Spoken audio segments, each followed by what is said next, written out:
Hello नमस्कार, मैं हूँ आशीष और मैं आपका वेलकम करता हूँ इंडिया फर्स्ट में। दोस्तों, इस पूरे मूवमेंट के बारे में कि भाई भारत में एक बहुत बड़ा रेवोल्यूशन आएगा, जेन ज़ी सामने आएँगे, कॉकरोच जनता पार्टी बनेगी। जिन यूथ को कॉकरोच बोला गया था, वो भारत में एजुकेशन के सिस्टम को चेंज करके रख देंगे। चर्चा होगी नीट पे, चर्चा होगी सीयूटी पे, एनटीए पे और एग्ज़ाम माफिया पे, कोचिंग माफिया पे और सबके दुकान बंद होंगे। वो जो टीचर्स हैं, जो 2 कौड़ी के हैं, चाहे वो यूट्यूब पे हों, ये हो, अगर वो इस माफिया के पार्ट हों, सिस्टम में कोई भी माफिया का पार्ट हो, उन सबको रूट आउट करके निकाला जाएगा और धर्मेंद्र प्रधान को रिज़ाइन करा दिया जाएगा। तो ये कोर ऑब्जेक्टिव्स के साथ ये मूवमेंट एक तरीके से चला था। बट शुरुआत से ही और आज जो हुआ ना, उससे आपको बहुत सारे मैसेजेस मिलेंगे क्योंकि जो वीडियोज़ मैंने देखी, वो बड़ी अजीब थी। आजादी आजादी आजादी आजादी हम लेके रहेंगे आजादी आजादी आजादी आजादी आजादी आजादी आजादी आजादी आजादी आजादी आजादी आजादी। तो ये वीडियो देख के तो मेरा दिमाग खराब हो गया। मतलब तब तक मैं बहुत न्यूट्रल था, तब तक मुझे ऐसा लग रहा था कि चलो यार, सबका अपना अपना राइट होता है, सबको परेशानी हुई है, बच्चों को परेशानी हुई है, किसी टीचर को परेशानी होगी तो वो टीचर अपनी आवाज़ उठाएगा, किसी ब्यूरोक्रेट को अपनी परेशानी होगी वो अपनी, तो स्टूडेंट्स डेफिनेटली यार, ये हमारे फ्यूचर हैं, this is our present and future. बहुत अच्छी बात है। अब देखो सीन कहाँ से खराब होता है। सबसे पहले इसकी सोशल मीडिया को देखो आप। इसकी सोशल मीडिया को देखा मैंने तो विजेता दहिया, ये इसके साथ जुड़ा हुआ है। अब दहिया जुड़ा हुआ है राठी के साथ। राठी क्या काम करता है वो हमें पता है। राठी बाहर से ये काम करता है ताकि वो खुद सेफ रहे। एक और बंदा है अर्पित, वो भी आम आदमी पार्टी वगैरह के साथ जुड़ा हुआ है। उसके बाद एक रैंटिंग है। तो ये एक group of social media influencers ये आए ये अभिजीत दिपके के साथ और ये कॉकरोच जनता पार्टी। अब देखिए जो बनाया था इन्होंने, जो कोर मोटिव था कॉकरोच और एक रेवोल्यूशन कि भाई हम भी अनएम्प्लॉयड हैं बट हम भी यूथ हैं, हमें ऐसे नहीं बोल सकते, ठीक है, वहाँ तक ठीक था, मजाक मजाक में बना था। बट उसके बाद ये ना टीआरटी वर्ल्ड को एक इंटरव्यू दे के आता है। टीआरटी वर्ल्ड को ये बोल के आता है, और टीआरटी आपको पता होना चाहिए, ये तुर्किश फंडेड है, स्टेट बैक्ड है। और तुर्की और भारत के कैसे रिलेशन है ये किसी को बताना नहीं पड़ेगा। आमिर खान ने भी एक बार जस्टिफिकेशन दिया था कि मैं एर्डोगान से क्यों मिला था, वो जस्टिफिकेशन किसी को पची नहीं है। जो भी जियो पॉलिटिक्स जानता है उसको ये बातें समझ आती है। उसी तरीके से ये अभिजीत जो दिपके है, ये टीआरटी वर्ल्ड को इंटरव्यू क्यों दे के जाता है कि भाई ये जेनजी रेवोल्यूशन करने जा रहा है, प्रोटेस्ट करने जा रहा है अगेंस्ट मोदी गवर्नमेंट। हो सकता है इनकी विचारधारा, क्योंकि लेफ्ट ओरिएंटेड है, इनकी विचारधारा वो सेम ना हो, बट इंडिया के अगेंस्ट खेलने वाली ये, क्योंकि टीआरटी इंडिया के अगेंस्ट खेलती है। ऐसा नहीं है कि उसको बीजेपी या मोदी से प्रॉब्लम है, उसको सबसे प्रॉब्लम, इंडिया से प्रॉब्लम। और ये पाकिस्तान बांग्लादेश इनको सपोर्ट करते हैं, जो रेडिकल हैं, जो इस्लामिस्ट हैं, उनको सपोर्ट करते हैं। मतलब सिलीगुड़ी काटने वाले जितने लोग हैं बांग्लादेश में, उनको सपोर्ट करते हैं। ऑप सिंदूर में पाकिस्तान को सपोर्ट किया। चलो, उनके साथ इसने इंटरव्यू किया तो यहाँ पे एक दूसरा रेड फ्लैग आया। पहला रेड फ्लैग आया इन्फॉर्मेशन वॉरफेयर करने वाले लोगों को, स्क्रिप्ट राइटर जो उनके थे, है ना, राठी वाठी के, उस बंदे को उठा रखा है। अच्छा, विजेता दहिया पे ना बहुत लोग बहुत नाराज़ हैं। विजेता दहिया ने ना किया क्या है कि बहुत सारे हिंदू देवी देवताओं के बारे में अभद्र टिप्पणियाँ की हैं। और हमारा जो धर्म है वो काफ़ी लिबरल है, तो उसे माफ़ किया गया है। किसी और धर्म में होता तो he would be behind bars. बड़ी सिंपल सी बात है। एनी विच वे, तो विजेता दहिया हो गया। फिर अब अपने सौरव दास का देखा कि मैंने, ये बंदा उमर खालिद, मतलब आई डोंट नो व्हाई, कि यार इनके पास कोई टॉपिक नहीं है, इतने सारे टॉपिक हैं, उमर खालिद उमर खालिद उमर खालिद, तो ये Umar Khalid anti CAA protest वगैरह इन सब से रिलेटेड। तो ओवरऑल जो इनकी पूरी पार्टी की जो हेड दिखी, जो मुंडी दिखी, वो ऐसा लग रहा था कि पिटे हुए लोग, लात खाए हुए लोग वो एक साथ इकट्ठा हो रहे हैं, ठीक है, जिनकी आइडियोलॉजी, जिनकी बातें एक नॉर्मल इंडियन, एक नॉर्मल स्टूडेंट नहीं समझता है। अच्छा, फिर मैंने देखा कि ना इसमें कोचिंग माफिया आया हुआ था, ना टीचर आए हुए थे, ना स्टूडेंट आए हुए थे, ना वो बच्चे आए हुए थे यार, जो सीबीएसई से अगर परेशान हो, जेई से परेशान हो, वो बच्चे कहाँ हैं? तो वो बच्चे नहीं थे। आप सोचो, जब अभिषेक दिपके आता है यार, इसका भव्य स्वागत होता है। आप सोचो कितने अफसर, अच्छे अच्छे मिनिस्टर के लिए नहीं लगते जितने मिनिस्टर्स के लगे हुए थे। एयरपोर्ट से बंदे को लेके आते हैं, और ये बंदे को जाना था थाने, है ना, कि वहाँ जाके परमिशन लेगा, वहाँ थोड़ा ड्रामा होगा, कॉन्फ्रंटेशन होगा। दिल्ली पुलिस ने और इसका काम आसान कर दिया। दिल्ली पुलिस ने कहा भाई तुम्हें प्रोटेस्ट करना है, पीसफुल प्रोटेस्ट करना है, करो, बट तुम्हारी जिम्मेदारी होगी, ठीक है, इसको अलाउ कर दिया। तो ये डायरेक्टली जंतर मंतर पहुंच जाता है। अब जंतर मंतर पहुंचने से पहले दिल्ली पुलिस ने इतना बढ़िया इतना बढ़िया प्रबंध कर रखा था। आप देखो बंदे उसने घुमा दिए दिल्ली पुलिस ने, जो कैमरा लेके घूम रहे हैं, जो वीडियोग्राफी कर रहे हैं, है ना, ताकि जो भी यहाँ पे एलिमेंट्स आ रहे हैं, जो भी बंदे यहाँ पे आ रहे हैं, उनकी एक तरीके से मॉनिटरिंग हो जाए। क्या इसमें कोई उल्टा सीधा एलिमेंट है, क्या इसमें कोई स्लीपर सेल तो आ नहीं गया किसी और कंट्री का, एमएसएस का, आईएसआई का कोई ऐसा स्लीपर सेल तो नहीं आके बैठा हुआ, कोई यहाँ दंगे तो नहीं फैलाएगा। ठीक है। दूसरी बात कि बहुत बहुत टाइम ऐसा होता है कि कोई ना कोई ऐसे मूवमेंट को हाईजैक कर लेता है, तो ऑब्वियसली इसकी सर्वेलेंस होना बहुत ज़रूरी होती है। ठीक है, सिक्योरिटी पॉइंट ऑफ व्यू से राइट पुलिस भी लगा दिए, और बहुत सेंसिटिव तरीके से यार दिल्ली पुलिस मतलब पानी पिला रही थी लोगों को कि आप पानी पी लो, आप चिल्लाओ, उसके बाद आप पानी पियो, है ना। तो ये सेवा। अच्छा, ऑपोजिट साइड से भी जो मैसेज आया था, है ना, सोनम वांगचुक वगैरह से कि यार अब रोज़ वगैरह लेके आओ और झंडे लेके आओ, वो बहुत अच्छी चीज़ थी। ठीक है, पीसफुल रहा पूरा। बट जो बंदे थे वो आए नहीं। They were no guys, absolutely no guys. अच्छा, अब सोनम वांगचुक ने आके स्टेटमेंट ये दिया कि भाई देखो, और वो लेट आए, दोपहर में आए, और उन्होंने कहा कि भाई मेरी सरकार से लड़ाई नहीं है, हमारी सरकार से लड़ाई नहीं है, हमें सिर्फ अकाउंटेबिलिटी चाहिए, और हमारा ये रिक्वेस्ट है कि भाई आप you go for resignation and improve the system.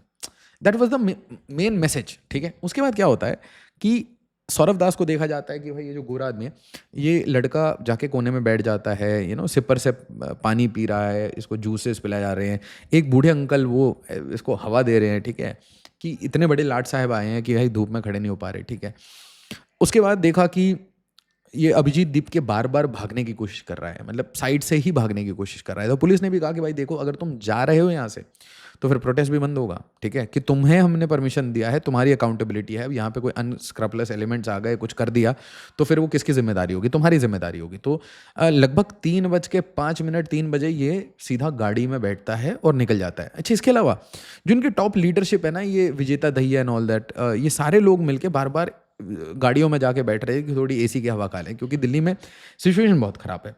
But इस टोटल कहानी में इनके पास 1000 बंदे नहीं थे, नॉट 1000 गाइज।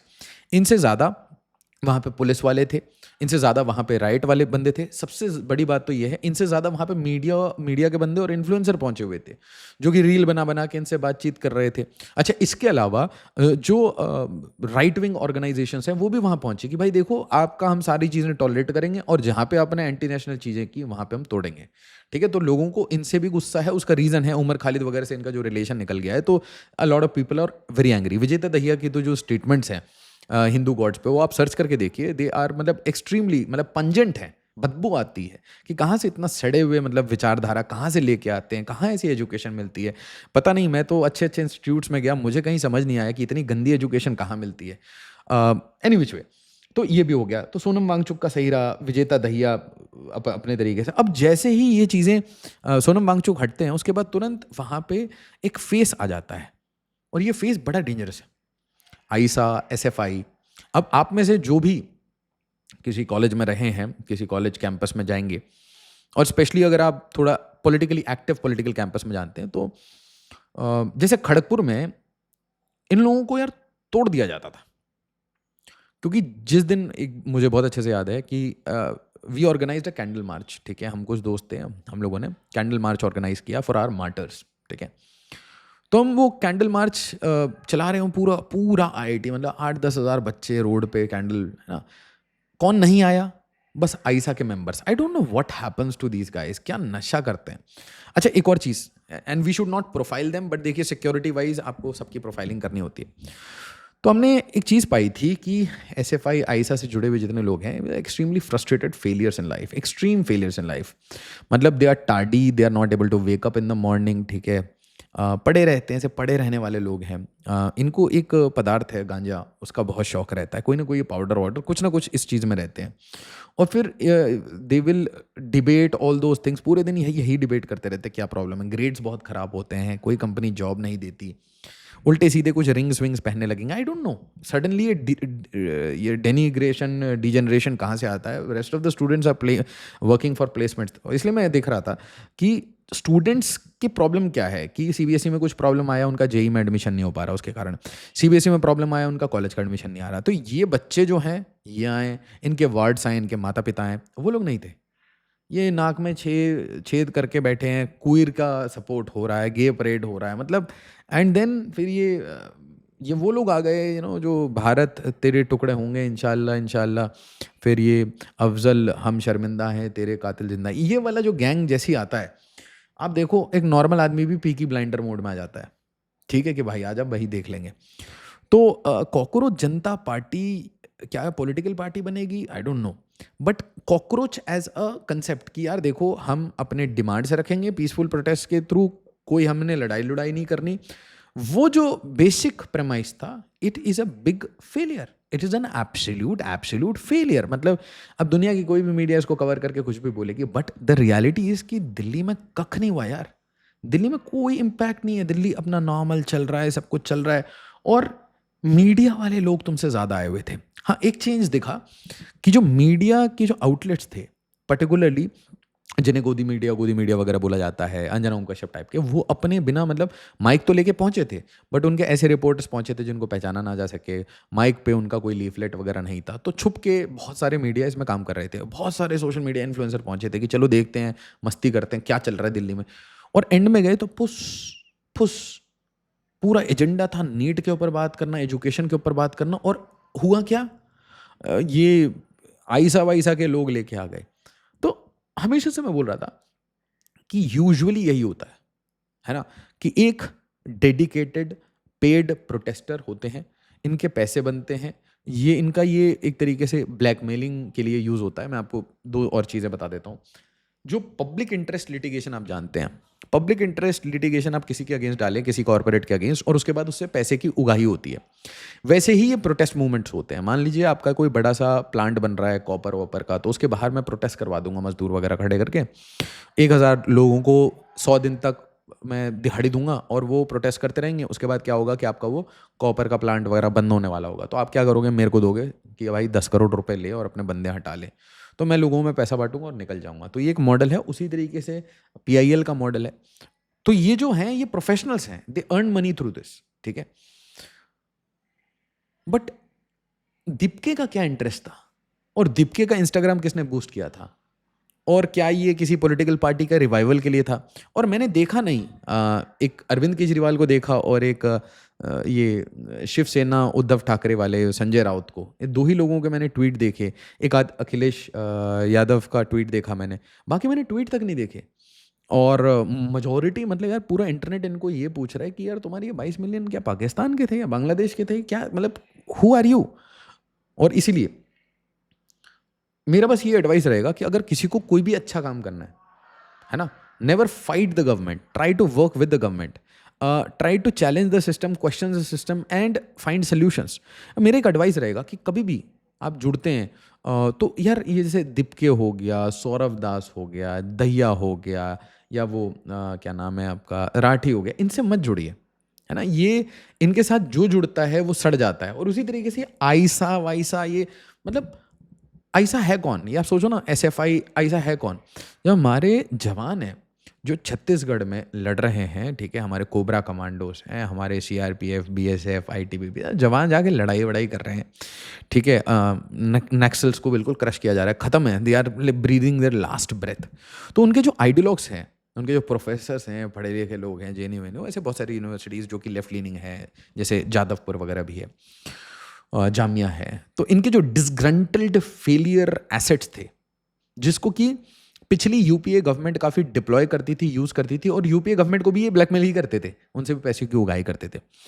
तो ये जो डिसग्रंटल्ड लोग हैं, ये इनके साथ जुड़ने से होता क्या है कि कोर इशू, कभी भी मान लो डॉक्टर्स का इशू है तो doctors should represent themselves, student का इशू है, स्टूडेंट शुड रिप्रेजेंट देमसेल्फ, अगर ऑटो रिक्शा वालों का है तो दे शुड रिप्रेजेंट देमसेल्फ, और ना किसी की। ये लोग जो है ना, ये they are like they have lost their credibility to last extent.